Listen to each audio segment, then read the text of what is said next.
राधे राधे भक्तों, मधुलता चैनल में आपका स्वागत है। आज हम भगवत गीता के 9वें अध्याय के महात्म्य का श्रवण करेंगे। आइए चलिए शुरू करते हैं। श्री महादेव जी कहते हैं, पार्वती अब मैं आदर पूर्वक 9वें अध्याय के महात्म्य का वर्णन करूंगा, तुम स्थिर होकर सुनो।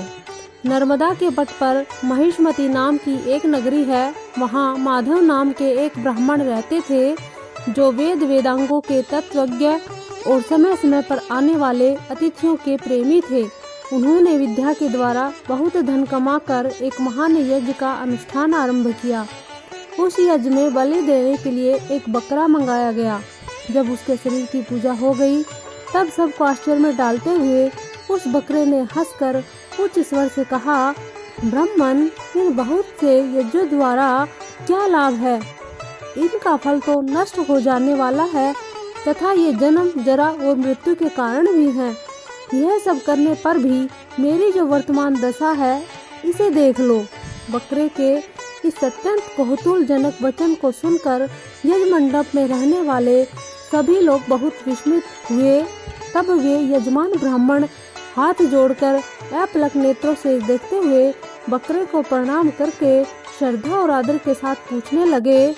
ब्राह्मण बोले, आप किस जाति के थे? आपका स्वभाव और आचरण कैसा था तथा किस कर्म से आपको बकरे की योनि प्राप्त हुई है, यह सब मुझे बतलाइए। बकरा बोला, ब्राह्मण, मैं पूर्व जन्म में ब्राह्मणों के अत्यंत निर्मल कुल में उत्पन्न हुआ था। समस्त यज्ञों का अनुष्ठान करने वाला और वेद विद्या में प्रवीण था।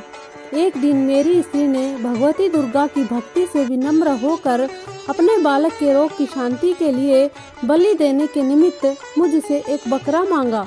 तत्पश्चात जब चंडिका के मंदिर में वह बकरा मारा जाने लगा, उस समय उसकी माता ने मुझे शाप दिया, ओ ब्राह्मणों में नीच, पापी, तू मेरे बच्चे का वध करना चाहता है, इसलिए तू भी बकरे की योनि में जन्म लेगा। द्विज श्रेष्ठ, तब काल वश मृत्यु को प्राप्त होकर मैं बकरा हुआ। यद्यपि मैं पशु योनि में पड़ा हूँ, तो भी मुझे अपने पूर्व जन्मों का स्मरण बना हुआ है। ब्राह्मण, यदि आपको सुनने की उत्कंठा हो तो मैं एक और भी आश्चर्य की बात बताता हूँ। कुरुक्षेत्र नामक एक नगर है जो मोक्ष प्रदान करने वाला है। वहाँ चंद्र शर्मा नामक एक सूर्यवंशी राजा राज्य करते थे। एक समय जबकि सूर्य ग्रहण लगा था, राजा ने बड़ी श्रद्धा के साथ काल पुरुष का दान करने की तैयारी की। उन्होंने वेदांगों के पारगामी एक विद्वान ब्राह्मण को बुलवाया और पुरोहित के साथ वे तीर्थ के पावन जल से स्नान करने को चले। तीर्थ के पास पहुंचकर राजा ने स्नान किया और 2 वस्त्र धारण किए।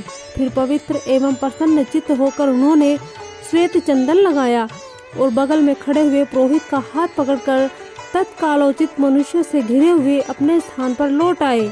आने पर राजा ने यथोचित विधि से भक्ति पूर्वक ब्राह्मण को काल पुरुष का दान किया।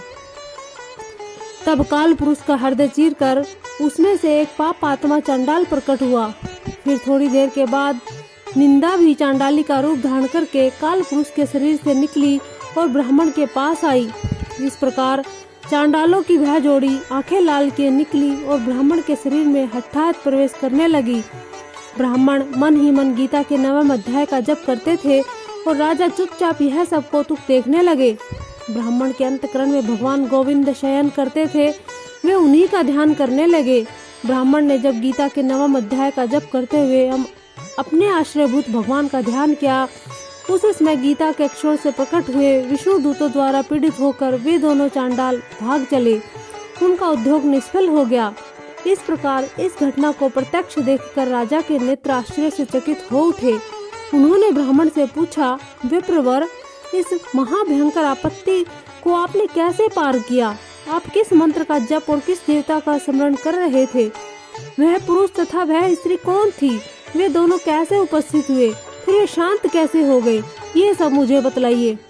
ब्राह्मण ने कहा, राजन, चांडाल का रूप धारण करके भयंकर पाप ही प्रकट हुआ था तथा वह स्त्री निंदा की साक्षात मूर्ति थी। मैं इन दोनों को ऐसा ही समझता हूँ। उस समय मैं गीता के 9वें अध्याय के मंत्रों की माला जपा था।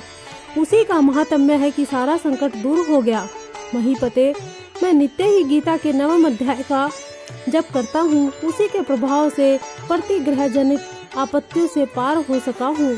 यह सुनकर राजा ने उसी ब्राह्मण से गीता के 9वें अध्याय का अभ्यास किया। फिर वे दोनों ही परम शांति और मोक्ष को प्राप्त हो गए। यह कथा सुनकर ब्राह्मण ने बकरे को बंधन से मुक्त कर दिया और गीता के 9वें अध्याय के अभ्यास से परम गति को प्राप्त हुआ। बोलो बाके बिहारी नंद लाल की जय।